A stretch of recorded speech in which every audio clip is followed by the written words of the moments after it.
The blood washed away, but the guilt never does. Welcome to Hidden Killers with Tony Brueski, featuring psychotherapist and author Shavaun Scott.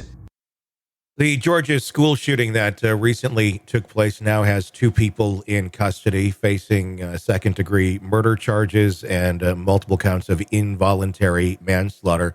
Talking about Colin Gray and Colt Gray. Colt, of course, the child, the 14-year-old that carried out the attack. Colin, the dad, and he is now facing those charges and has been arrested and is in custody. Joining me to discuss, Shavaun Scott, psychotherapist and author.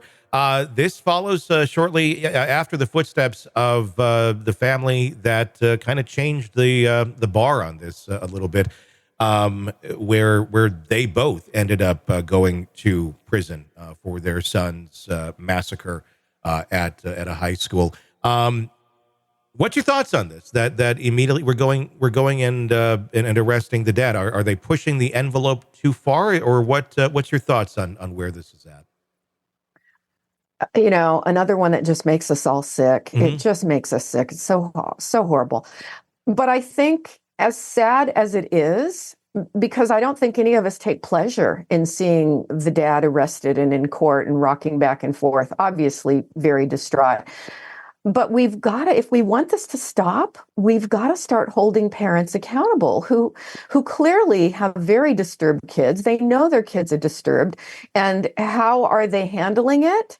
They're not getting them help. They're not getting them treatment. They're buying them semi-automatic weapons of war. Mm-hmm. And it's unfortunately, I think, something that has to happen. You know, we know that 50% of folks with weapons who have children in the home don't lock them up. Even at this point, we seldom have safe storage laws at this point in this country. And people are playing with fire. You know, gun violence is the number one killer of children in the country. And I think everybody is so sick and frustrated about it. The consensus is we've just got to start holding parents who particularly supply the child with the gun and take them shooting. We've got to hold them responsible. And we certainly saw that with the Crumbleys and what happened there. In this case, I just had a chance, I don't know if you did, to watch the body cam interview that the police did with both Colt and Colin. About a year prior to the shooting, on their front steps, there had been some sort of accusation that he had made some sort of online threat on Discord. Of course, the police show up, and it was a very kid glove situation, it seemed like. Did you say this online? No. Yeah. Well, I got to take your word for it then. Yeah.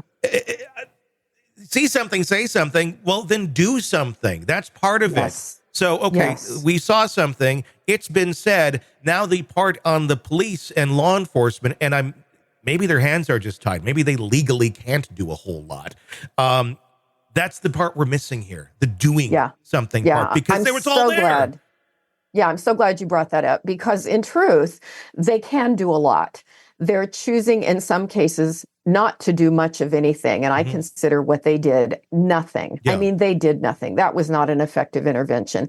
The Secret Service 20 years ago put out a plan for basically a crisis intervention team that when there is a threat made, you have to send out a team that's a combination of a mental health clinician, someone who's a law enforcement officer, and someone who's a representative of the school district. And that team interviews the family and then comes up with a plan for how do we go forward here.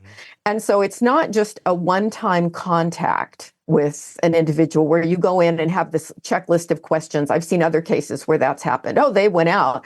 A quick checklist of questions. Of course, people lie. You know, if they're the kind of people that do these kind of things, they're not going to tell the truth. You look at their social media posts yourself, because there are times if the law enforcement had looked at the social media posts or looked at YouTube, they would have seen all kinds of evidence of a very serious threat. There are a few communities who have implemented a program like that. Most communities have not. So it is legal to do. People may not like it, but you monitor the kid in school. If the kid is depressed, you get them into treatment. You have releases so that you can talk with the treating therapist. And we need to do a better job with crisis intervention teams in communities who don't just go out and do the one-time cursory checklist. Yeah. They monitor and they follow up. You're in the thick of a true crime saga, every detail sinking in. And then, wham, a commercial about something you couldn't care less about. It's like being served a microwaved dinner at a 5-star restaurant. But it doesn't have to be this way.